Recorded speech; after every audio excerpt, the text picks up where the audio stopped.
नमस्कार मित्रों, स्वागत है आपका आज की नई वीडियो में। आज की वीडियो में हम डिस्कस करेंगे आज के हॉट टॉपिक के ऊपर कि एलएमआई के पॉइंट्स जो हैं वो रिमूव कर दिए गए हैं। वीडियो में एंटर करने से पहले जिन्होंने चैनल को सब्सक्राइब नहीं किया या जो चैनल पे नए हैं वो वीडियो को सब्सक्राइब जरूर करें, चैनल को सब्सक्राइब जरूर करें और वीडियो को लाइक एंड शेयर करें, जिससे कि और लोगों तक भी चैनल की रीच हो सके, और बेल आइकन भी प्रेस कर दें जिससे कि आपको आने वाली वीडियो की जानकारी तुरंत मिल जाए।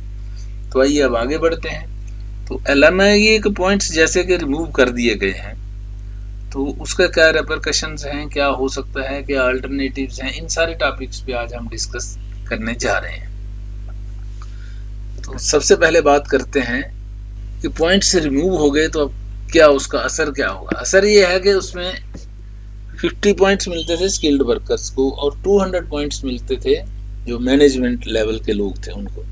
तो ये अब नहीं मिलेंगे, या जिनको मिले हुए थे वो कट ऑफ हो गए। अब उनके पॉइंट्स जो है खत्म हो गए, और किसी को अगर 200 पॉइंट्स लेके कोई 500 समथिंग पे था तो वो नीचे आ जाएगा 300 समथिंग पे, जितने भी होंगे। जैसे 540 पे कोई है तो 340 पे आ जाएगा अगर 200 उसने लिए हैं। अगर 50 लिए हैं तो 540 से 490 पे आ जाएगा।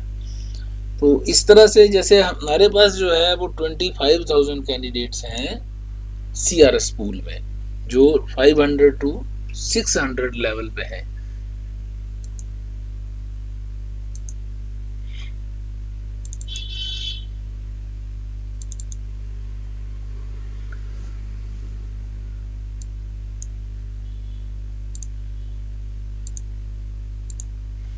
तो यहाँ आप देख सकते हैं 17 मार्च की जो सीआरएस पूल की स्टैंडिंग है उसमें 25,522 कैंडिडेट्स हैं, 501 टू 600। ये ऊपर वालों को मैं नहीं टच कर रहा क्योंकि ये इसमें मैक्सिमम पीएनपी कैंडिडेट्स होते हैं।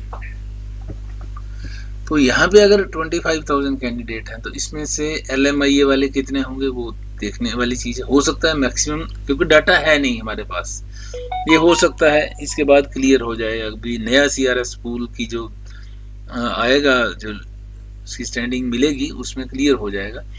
तो 25,000 में हो सकता है मैक्सिमम वो निकल जाए, हो सकता है 25,000 ही हो सकता है 20,000 हो। एक एग्जांपल दे रहा हूँ, हो सकता है 20,000 हो सकता है 15,000 या 10,000, what ever may be the case. खाली ये जंक्शंस हैं, ऐसे बात कर रहा हूँ। तो जितने होंगे वो अब नीचे आ जाएंगे इससे। तो ऊपर के पूल में मतलब 501 टू 600 हो सकता है, जो बाकी बचेंगे 10,000 हो सकता है, 5,000 हो सकता है, जितना भी होंगे वो पता चलेगा।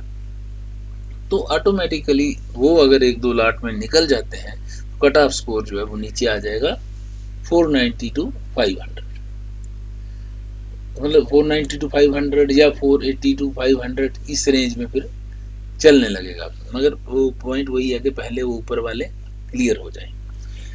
जैसा कि फ्रेंच लैंग्वेज का आपने देखा है कि 379 तक पॉइंट जो है गिर चुका है उसमें, क्योंकि कैंडिडेट्स इन्होंने काफ़ी ज़्यादा लिए हैं। 18,000 के करीब कैंडिडेट्स जनवरी, फरवरी और मार्च में ले लिए हैं, अप टू मार्च कह दो। 3 राह इकट्ठे 3 राह निकाले और काफ़ी कैंडिडेट्स ले लिए। तो उससे क्या है कि पॉइंट्स जो है उसके कट ऑफ स्कोर जो है काफ़ी नीचे आ गया है। तो डिपेंड करता है अब ये कि कितने कैंडिडेट्स ऊपर हैं, तो वो उसका पता हमें चलेगा जैसे ही सीआरएस पूल की जो नेक्स्ट वीक जो है हमें उसकी पिक्चर क्लियर होगी मोस्ट प्रोबेबली, क्योंकि इनको भी तो टाइम चाहिए ना इसको कंपाइल करने का, डाटा कंपाइल करने का सारा। तो उम्मीद तो यही है कि एक्सपेक्टेशन के नेक्स्ट मंडे ऑनवर्ड्स जो है वो पोजीशन क्लियर होनी शुरू होगी क्योंकि कल बताया भी था कि उन्होंने वैसे ही अपना 1 हफ्ते का टाइम वैसे ही मांगा है कि हमसे कोई क्वेश्चन आंसर वो ना किया जाए, कोई कॉरेस्पॉन्डेंस ना की जाए, आईआरसीसी ने लिखा है, क्योंकि हमें जो उसको सीआरएस पूल या आपके स्कोर्स को रिफ्लेक्ट होने में 1 हफ्ते का समय लग सकता है। तो ये सारा सिस्टम जो है उसके बाद ही स्ट्रीमलाइन हो पाएगा। एक बार फिर अब बात करते हैं कि क्या आपकी ऑप्शंस क्या है। अब पॉइंट्स तो रिमूव हो गए, आप 50 पॉइंट्स नीचे आ गए या 200 पॉइंट्स नीचे आ गए, जितने भी आपका केस था। तो आपके पास ऑप्शंस क्या है। तो ऑप्शंस आपके पास ये 4-5 ऑप्शन यहाँ पे एलेबोरेट कर रहा हूँ एक है इम्प्रूव योर लैंग्वेज स्कोर्स। ये मैंने काफ़ी बार आपको कहा है कि अगर आपके पास इंग्लिश का स्कोर अच्छा भी है तो भी आप फ्रेंच का कर सकते हैं। फ्रेंच का करेंगे तो एडिशनल आपको पॉइंट्स मिल सकते हैं। दूसरा पॉइंट है, या अगर आपने फ्रेंच के थ्रू, वैसे वो केसेस कम होंगे फ्रेंच वाले, फ्रेंच के थ्रू की है तो आप इंग्लिश लैंग्वेज एडिशनल करके उसके पॉइंट्स कर लीजिए। या अगर आपका बैंड सही नहीं है किसी इंग्लिश में ही, तो आप उसको इम्प्रूव कर सकते हैं और अपना जो है बैंड जो है, स्कोर जो है, उसको बढ़ा सकते हैं, ऊपर आ सकते हैं। तो ऑटोमेटिकली आपको उसमें नंबर ऑफ पॉइंट्स जो है, CRS पॉइंट्स जो है वो आपके इंक्रीज हो जाएंगे, आपको आसानी से ITA मिलने की संभावना हो जाती है। दूसरा है परस्यू एजुकेशन। आप कोई एजुकेशनल क्वालिफिकेशन गेन कर लीजिए। जैसे आपने अगर किया हुआ ग्रेजुएशन कर रखी है तो आप PG कर लीजिए किसी भी फील्ड में जिसमें कि आप पॉइंट्स मिलते हो, जो आपका एलाइड एक्टिविटी है उसका हो, और साथ में उसमें पॉइंट्स अगर आपको मिलते हैं तो आप एजुकेशन के पॉइंट्स गेन कर सकते हैं, कैनेडियन एक्सपीरियंस गेन कर सकते हैं। या आप अपने होम टाउन में हैं तो होम कंट्री में है तो वहाँ से एक्सपीरियंस गेन करके पॉइंट्स बढ़ा सकते हैं। तो एक्सपीरियंस के पॉइंट्स बढ़ जाएंगे तो भी बेनिफिट होगा आपको। PNP एक बहुत अच्छी ऑप्शन है, बार बार मैं कहता हूँ PNP की ऑप्शन आपके पास है ही है। उसके बाद पार्टनर अप है, आप अपने स्पाउस के पॉइंट्स ऐड करके देखिए, अगर उसके बेस पे आपको बेनिफिट होता है। या मेन एप्लीकेंट खुद ना बन के स्पाउस को बना के देखिए, अगर उसके बेस पे आपको बेनिफिट होता है तो आप ऐसे कर लीजिए। कई बार स्पाउस के साथ जोड़ने से पॉइंट्स नीचे भी आते हैं, वो भी केस आप अपने, क्योंकि इंडिविजुअल टू इंडिविजुअल डिफर करता है ये सीन, तो आप देख सकते हैं आपको कैसे बेनिफिट हो सकता है, क्या आपकी वो है, मतलब उसमें प्रेफरेंसेस रहेंगी वो आप ये जो 4-5 पॉइंट्स हैं ये आपको मैंने बार बार बताया हुआ है ये पॉइंट्स, तो आप इन पे इनके थ्रू आप कर सकते हैं, अपने पॉइंट्स इंक्रीज कर सकते हैं और अपने चांसेस बढ़ा सकते हैं PR होने के। अब दूसरी बात आगे ये करेंगे कि कोई ये जो पॉइंट्स खत्म हो गए इससे कुछ फर्क नहीं पड़ा है, आप एक हिम्मत ना हारें, आप हिम्मत रखें, उससे कोई बहुत बड़ा डिफरेंस आने वाला नहीं है। अगर आपके पास स्किल्स हैं, आपके पास एक्सपीरियंस है, ये सब होगा। और दूसरी बात ये है कि कल इन्होंने जो नोटिफिकेशन जो मैंने वीडियो डाली थी उसमें मैंने पढ़ा भी था, वो लाइन आपको पढ़ाई भी थी कि उसमें लिखा हुआ है this is a temporary major.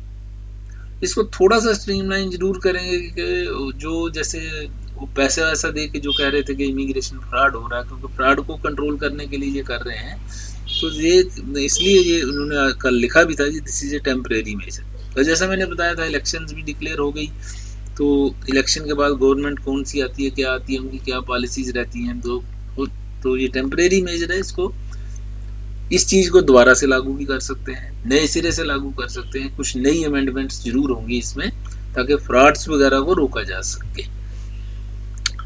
क्योंकि लोग मिसयूज कर रहे थे, स्टूडेंट्स को एक्सप्लॉइट कर रहे थे, वर्कर्स को एक्सप्लॉइट बहुत कर रहे थे, इसलिए सरकार ने ये कदम उठाया और जरूरी भी था उठाना, क्योंकि वर्कर्स की एक्सप्लॉइटेशन बहुत ज़्यादा थी। 18-18 घंटे काम लेके उनसे फिर भी उनको सर्टिफिकेट नहीं दे रहे थे, पैसे कम दे रहे थे, अंडर पेड थे लोग। तो आप उनकी पोजीशन भी समझिए, जो इस तरीके से जो फंसे हुए थे इनके चक्कर में, एम्प्लॉयर के चक्कर में, तो उनको बाहर निकालने के लिए ये सब चीज़ की गई है। तो दूसरी बात आगे ये है कि इससे कोई बहुत ज़्यादा अंतर आपको नहीं पड़ेगा, थोड़े दिनों में सब स्ट्रीमलाइन हो जाएगा। और अभी आपके पास क्या ऑप्शन है, जैसे फेडरल स्किल ट्रेड्स प्रोग्राम है, फेडरल स्किल वर्कर्स प्रोग्राम है, इवन एक्सप्रेस एंट्री में भी तो आपको तो चाहिए जॉब ऑफर अगर आपके पास है तो आपको प्रेफरेंस मिलेगी ही मिलेगी, क्योंकि इन कनाडा लोगों को प्रेफरेंस दी जाएगी, तो आपको बेनिफिट वहाँ भी होगा। और PNP आपके पास जैसा पहले भी बताया है ये स्ट्रीम है जो कई जगह पे PNP में आपको जॉब ऑफर चाहिए उस स्ट्रीम में अप्लाई करने के लिए। फेडरल स्किल ट्रेड हो गए, वर्कर्स हो गए और PNP हो गया, इनमें बहुत जगह पे जैसे आप देख उठाएंगे AIP वगैरह उठाओ, कई प्रोजेक्ट हैं, RCIP वगैरह उठाओ, तो अगर वहाँ पे आपके पास ये चीज़ें हैं, जॉब ऑफर्स वगैरह है, अरेंज्ड एम्प्लॉयमेंट है आपके पास, तो आपको वो प्रेफरेंस मिलेगी ही मिलेगी। और आपको अगर PNP मिल जाता है इसके बेस पर तो भी आपको बेनिफिट है, तो आप कुछ लूज नहीं कर रहे हैं बहुत ज़्यादा, you are still in the queue, still in the line, कुछ गया नहीं आपका।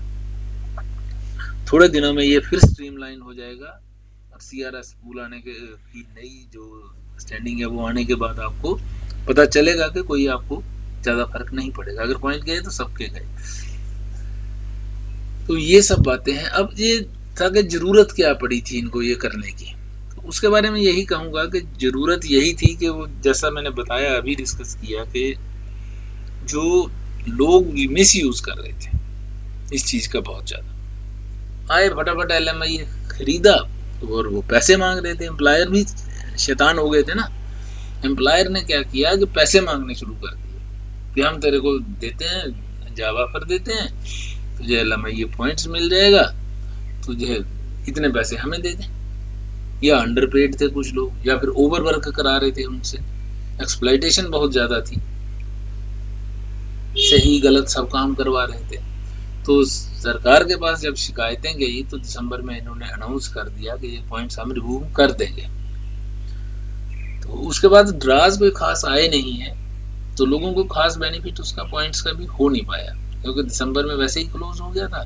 जनवरी फरवरी में छोटे छोटे ड्राज आए थे, और फिर उसके बाद कोई बहुत बड़े ड्राज जो CEC से जनरल का तो आया ही नहीं था, CEC के कुछ ड्राज आए थे।